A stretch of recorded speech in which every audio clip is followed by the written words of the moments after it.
तो जैसा कि हम लोग पिछले वीडियो में ऑब्जेक्ट को कवर किया था, जिसमें हम लोगों ने ये कवर किया था कि हम लोग कैसे किसी ऑब्जेक्ट को बनाते हैं, फिर उसमें कैसे वैल्यू को असाइन करते हैं, और ऑब्जेक्ट में प्रॉपर्टी क्या होता है, वैल्यू क्या होता है, और किसी ऑब्जेक्ट के अंदर हम एरे को कैसे असाइन कर सकते हैं, और फंक्शन को कैसे असाइन कर सकते हैं, और फंक्शन के अंदर ऑब्जेक्ट की जो वैल्यू है, जो फंक्शन के अंदर ऑब्जेक्ट की वैल्यू हम अगर एक्सेस करना चाहते हैं, फंक्शन के बाहर की वैल्यू को, जो हमारा ऑब्जेक्ट के अंदर वैल्यू है जो कि हमारा फंक्शन के बाहर है, उसको हम फंक्शन में यूज करना चाहते हैं, तो उसके लिए हम किस कीवर्ड का यूज करके हम उसकी वैल्यू को एक्सेस करेंगे, वो सब हम लोग पिछले वीडियो में कवर कर चुके हैं। जैसा कि स्क्रीन पे आप लोगों को दिख रहा होगा, पिछले वीडियो में हम लोग ये पूरा कोड कवर किए थे।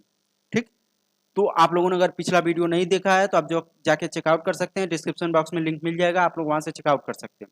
ठीक, अगर उस वीडियो से रिलेटेड कोई क्वेरी हो, कोई डाउट हो, तो आप कमेंट सेक्शन में पूछ सकते हैं, आपको डाउट को हम क्लियर कर देंगे। अदरवाइज चलती है, आप वीडियो को शुरू करते हैं, आगे बढ़ते हैं हम लोग। इसमें भी हम लोग ऑब्जेक्ट को ही क्रिएट करेंगे, बस किसी अनदर तरीके से हम लोग ऑब्जेक्ट को क्रिएट करेंगे, बट वहां हम डायरेक्ट उस ऑब्जेक्ट क्रिएशन टाइम पे ही हम वैल्यू को असाइन नहीं करेंगे। अब जैसे कि आप लोग सी में कब पढ़े होंगे कि जब आप वैल्यू वैल्यू असाइन करते हैं, या फिर आप वेरिएबल जब क्रिएट करते हैं, कोई वेरिएबल डिक्लेयर करते हैं, अगर आपको यूजर से इनपुट नहीं लेना होता है तो आप क्या करते हैं, डायरेक्ट उसमें वैल्यू असाइन कर देते हैं। बट अगर आपको यूजर से इनपुट लेना होता है तो आप क्या करते हैं, पहले क्या करते हैं, वेरिएबल डिक्लेयर करते हैं, फिर उसके बाद उसमें वैल्यू को असाइन करते हैं। सेम उसी वजह से हमारा यहाँ पे ये जो दूसरे तरीके से हम ऑब्जेक्ट क्रिएट कर रहे हैं, उसी वजह से हमारा यहाँ पे आया। अगर हमें यूजर, यहाँ पे हमारा क्या था, हम पहले से डिक्लेयर कर दे रहे थे कि पहले से हमारा डिक्लेयर है कि हमारा ये वैल्यू है। बट अगर यूजर हमें वैल्यू देता है, यूजर से हम इनपुट लेते हैं, तो हम कैसे करेंगे, तो इसीलिए हमारा वो आया है जिससे हम ऑब्जेक्ट क्रिएट करते हैं और उसमें वैल्यू असाइन करते हैं यूजर के द्वारा देख। ठीक, तो उसको क्रिएट करने के लिए कुछ जरूरी नहीं है, बस एक वेरिएबल लेते हैं जिसमें हम क्या करेंगे, न्यू कीवर्ड के थ्रू ऑब्जेक्ट को क्रिएट कर देंगे। ये हमारा ऑब्जेक्ट जो लिख रहे हैं वो हमारा एक मेथड है जो ऑब्जेक्ट को क्रिएट करने में हेल्प कर रहा है। ठीक, तो यहाँ तो हमारा ऑब्जेक्ट क्लियर हो गया। अब अगर हम इसको प्रिंट करते हैं, आपको दिखाना चाहते हैं कि ऑब्जेक्ट क्रिएट हुआ कि नहीं हमारा क्लियरली। अब जैसे इसको हम रिफ्रेश करेंगे, इसको जैसे ही रिफ्रेश करेंगे, ए इज नॉट डिफाइंड, हमने यहाँ ओबीजे लिया है, सॉरी।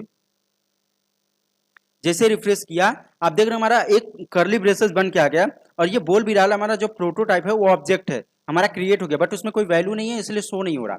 अब हम क्या करना है कि मान लो हमें यूजर वैल्यू दे रहा, माना हमें यूजर वैल्यू दे रहा, माना कि हमने एक वेरिएबल लिया x is equals to coder Avinash, मान लो ये कोडर अविनाश यूजर ने हमें इनपुट दिया। और एक और वेरिएबल ले लेते हैं वेर एज इक्वल्स टू, यहाँ हमने एक एज ले लिया, ये भी यूजर ने ही इनपुट किया। अब इन सबको हमें ऑब्जेक्ट के अंदर डालना है। ऑब्जेक्ट के अंदर डालने के लिए हमें क्या करना होगा, उसके लिए पहले ऑब्जेक्ट का नाम क्या वो लेना पड़ेगा, फिर हम किस प्रॉपर्टी, जैसा कि हमने बताया ऑब्जेक्ट क्या होता है, प्रॉपर्टी और वैल्यू का पेयर होता है, या फिर की या वैल्यू का पेयर होता है, ये हमने बताया था ना। की कहें या प्रॉपर्टी कहें, दोनों एक ही बात है, प्रॉपर्टी और वैल्यू का पेयर होता है, हमने बताया था। तो उसके लिए हमें यहाँ डिफाइन करना पड़ेगा किस प्रॉपर्टी में हम उसको रख रहे हैं। जैसे हम एरे में अगर हमें वैल्यू असाइन करना होता तो क्या करते थे, पहले इंडेक्स को क्लियर करते थे, किस इंडेक्स पर हमारी वैल्यू जाएगी।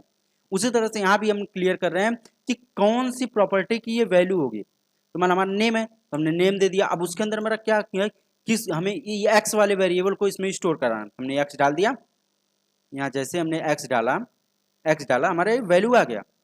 अब अगर हम इसको रिफ्रेश करते हैं तो हमारा क्या होगा, जैसे ही रिफ्रेश किए आपको देख रहा होगा कि यहाँ हमारा वैल्यू असाइन हो गया, जो कि हमारा ऑब्जेक्ट के अंदर आ गया, नेम के अंदर कोडर अविनाश। ओके, अब हम दूसरा भी असाइन कर देते हैं, ओबीजी डॉट उसकी प्रॉपर्टी लेते हैं एक एज।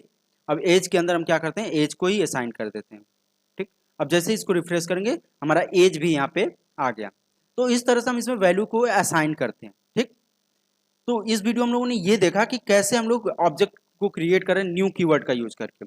अब यहाँ आपको ये भी पता चल गया कि इसका यूज क्यों है। मेनली इसका यूज है जब यूजर हमारा वैल्यू इनपुट करेगा, यूजर अपना खुद का इंफॉर्मेशन इनपुट करेगा, तब यहाँ यूज करते हैं। क्योंकि हमारा उससे क्या होता था कि जहां हम क्रिएट करें वहीं असाइन करो, जहां हम क्रिएट कर रहे हैं वहीं असाइन करो। तो अब हम जहां क्रिएट करें वहीं असाइन करने में क्या होता है कि हम वहां असाइन करने में प्रॉब्लम भी होती है और थोड़ा लेंदी भी हो जाता है, थोड़ा कंफ्यूजिंग हो जाता है। बट यहाँ क्या है, हम पहले एक लाइन में अपना वेरिएबल क्रिएट कर लिए, जो ऑब्जेक्ट हमें क्रिएट करना था वो क्रिएट कर लिए। फिर उसके बाद हम उसमें वैल्यू असाइन करने, कोई दिक्कत नहीं, इजीली तरीके से हमारा वैल्यू असाइन हो रहा है। ठीक, तो इस वीडियो में हम लोग ये कवर किया कि ऑब्जेक्ट कैसे क्रिएट करते हैं। आई होप आप लोगों को ये वीडियो समझ में आ गया होगा, ऑब्जेक्ट क्रिएशन ये वाला पूरा अच्छे से समझ में आ गया होगा। अगर कोई डाउट है तो आप कमेंट सेक्शन में पूछ सकते हैं। हाँ, एक बात और बता देते हैं, अगर इसमें भी आपको वैल्यू को प्रिंट कराना है, वैल्यू को प्रिंट कराना है, तो उसके लिए कुछ नहीं करना होगा, बस डॉट उस जो हमारा प्रॉपर्टी है उसका नेम डालो और रिफ्रेश करो, प्रिंट हो जाएगा हमारा कोडर अपने आप। तो अगर आपको समझ में आ गया होगा तो चैनल को सब्सक्राइब कर लीजिए और बेल आइकन प्रेस कर लीजिए, वीडियो को लाइक कर दीजिए, और हाँ, वीडियो देखने के लिए धन्यवाद।